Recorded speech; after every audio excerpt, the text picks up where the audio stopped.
Hi friends, మనం శ్రీ మహావిష్ణువు యొక్క దశావతారాల గురించి చెప్పుకుంటూ ఉన్నాం కదా.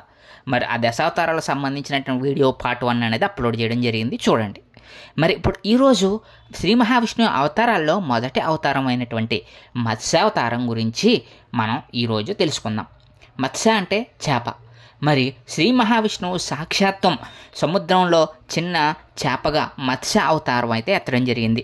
ఈ ధనుర్మాసంలో కనుక శ్రీ మహావిష్ణువు యొక్క అవతారాల గురించి తెలుసుకుంటే మీకు శ్రీ మహావిష్ణువు యొక్క కటాక్షం కలుగుతుందనడంలో ఎటువంటి సందేహం లేదు. మీలో ఎవరైనా ఫస్ట్ టైం మన ఛానల్ చూస్తుంటే వెంటనే సబ్స్క్రైబ్ చేసుకుని పక్కన ఉన్న బెల్ ఐకాన్ని క్లిక్ చేసేయండి. మా ఛానల్ చూస్తున్నారు కానీ సబ్స్క్రైబ్ చేసుకోవట్లేదు, అలాగే లైక్ చేయండి ఫ్రెండ్స్. మీరు లైక్ చేయడం వల్ల నేను మరిన్ని వీడియోస్ చేయగలుగుతాను. ఈ వీడియో స్కిప్ చేయకుండా చివరి వరకు చూడడానికి ట్రై చేయండి. మరి శ్రీ మహావిష్ణువు యొక్క దశావతారాలంటే మరి మనం చెప్పుకున్నాం కదా, మొదటి అవతారం అనేది మత్స్యావతారం. ఈ మత్స్యావతారం గురించినటువంటి పూర్తి స్టోరీ గురించి ఒక అద్భుతమైనటువంటి కథ ఉందన్నమాట.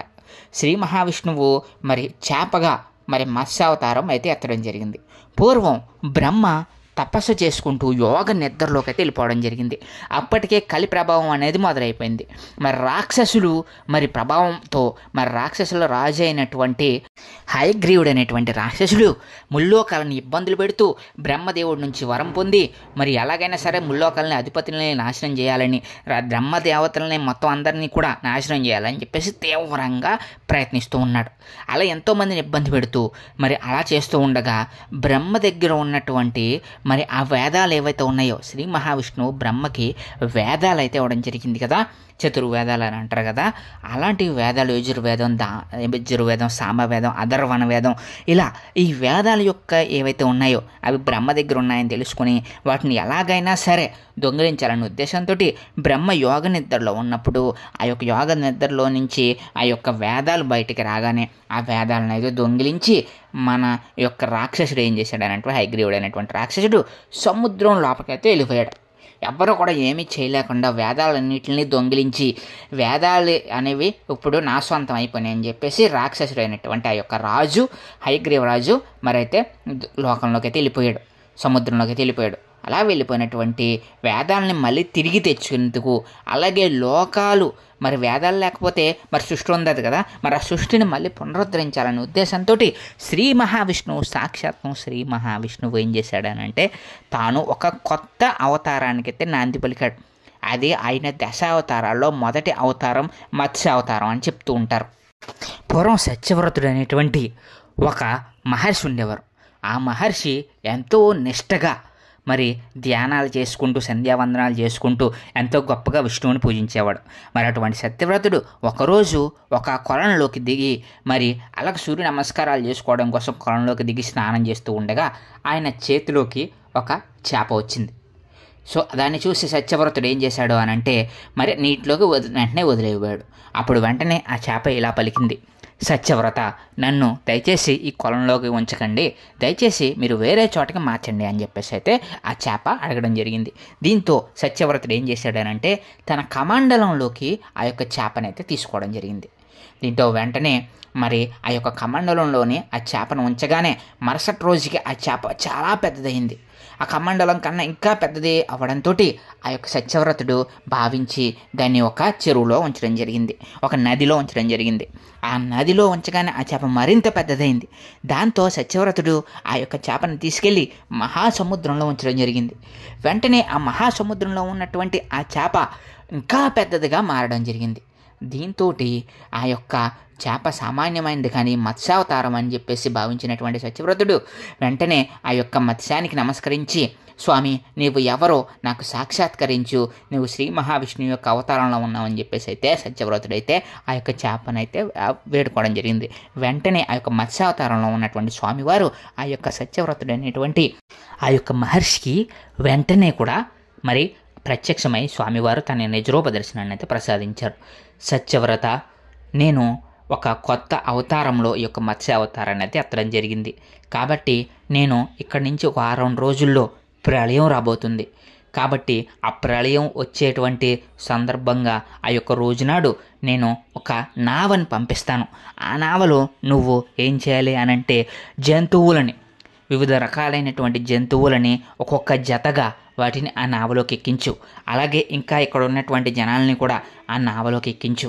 ప్రళయం అనేది రాబోతుంది, రానున్న రోజుల్లో మహాప్రళయం అయితే రాబోతుంది. వారం రోజుల్లో నేను ఒక దేవకార్యానికి వచ్చానని చెప్పేసి శ్రీ మహావిష్ణువు అక్కడి నుంచి అంతర్ధానం అయ్యి మహాసముద్రంలో అడుగున ఉన్నటువంటి ఆ యొక్క రాక్షసుడు రాజు అయినటువంటి హయగ్రీవుని సంహరించి ఆ యొక్క వేదాలను కాపాడి మళ్ళీ కూడా వేదాలను పునరుద్ధరించి మళ్ళీ అవి బ్రహ్మకైతే ఇవ్వడం జరిగింది.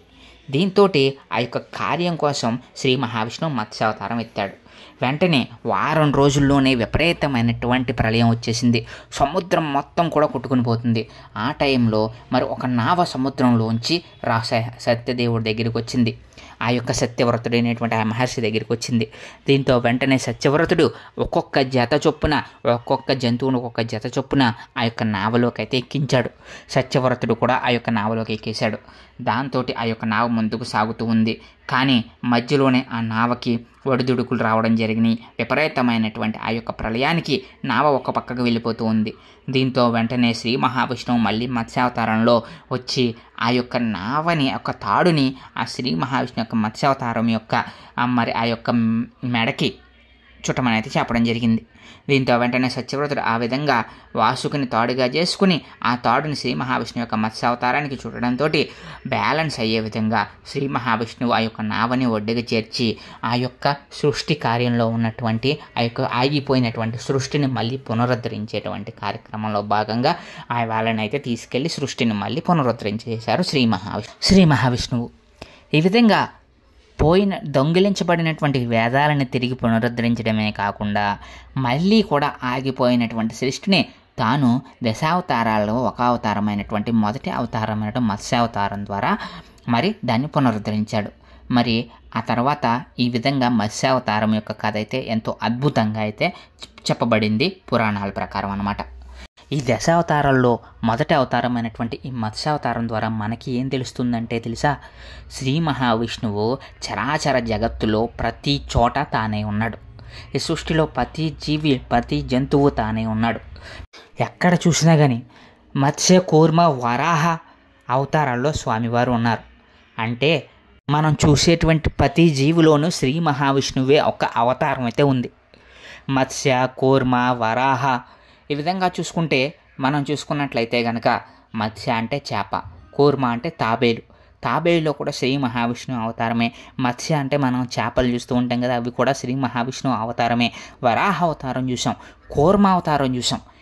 ఈ విధంగా శ్రీ మహావిష్ణువు తాను ప్రతి చోట ప్రతి అవతారంలోనూ అవతరించి మనందరికీ కూడా ఆయన ఏం చెప్తున్నారు అంటే దశావతారాల ద్వారా సృష్టిలో ఉన్నటువంటి చరాచర జగత్తులో ఉన్నటువంటి ప్రతి ప్రాణిలోనూ నేను ఉన్నానని చెప్పేటువంటి ముఖ్య ఉద్దేశమే ఈ దశావతారాల యొక్క చరిత్ర. ముఖ్యంగా మనం చూసుకుంటే దశావతారాల్లో మనం చూసుకున్నాం కదా, మరి ఆ యొక్క అవతారాలు గమనించినట్లయితే అది మనకి క్లియర్గా తెలుస్తుంది. ఈ ధనుర్మాసంలో కనుక మనం స్వామివారిని దశావతారాల గురించి తెలుసుకొని అలాగే శ్రీకృష్ణ పరమాత్మగా స్వామివారిని పూజించిన, అలాగే ఈ మత్స్యావతారాలకు సంబంధించిన అవతారంలో స్వామివారిని పూజించిన ఈ యొక్క అవతారాల గురించి తెలుసుకున్న మనకి స్వామివారికి అసలు నిజ స్వరూపం అనేది అసలైనటువంటి ఆ స్వామివారి యొక్క సృష్టి కార్యం కానీ స్వామివారి యొక్క అసలైనటువంటి రూపం కానీ తెలుస్తూ ఉందన్నమాట. మరి ఈ విధంగా దశావతారంలో మొదటి అవతారం మత్స్యావతారం గురించి ఈరోజు మనం మన వీడియోలో తెలుసుకున్నాం. మరి రేపటి రోజున మీకు కూర్మావతారం గురించిన వీడియో అయితే చేయడానికి నేనైతే ప్రయత్నం చేస్తానన్నమాట. కూర్మావతారంలో స్వామివారు మరి తాబేలు రూపంలో అవతరించారు కదా, మందర పర్వతాన్ని చిలుకుతున్నప్పుడు స్వామివారు స్వయంగా మరి దానికి సంబంధించి ఆ యొక్క అవతారం ఉంటుంది. అది కూడా ఎంతో గొప్పగా ఉంటుందన్నమాట. మరి ఈ దశావతారాల యొక్క వీడియో మీకు ఎలా అనిపించిందో మా కామెంట్ సెక్షన్లో తెలియజేయగలరు. అలాగే మా ఛానల్ని సబ్స్క్రైబ్ చేసుకుని పక్కన ఉన్న బెల్ ఐకాన్ని క్లిక్ చేయండి.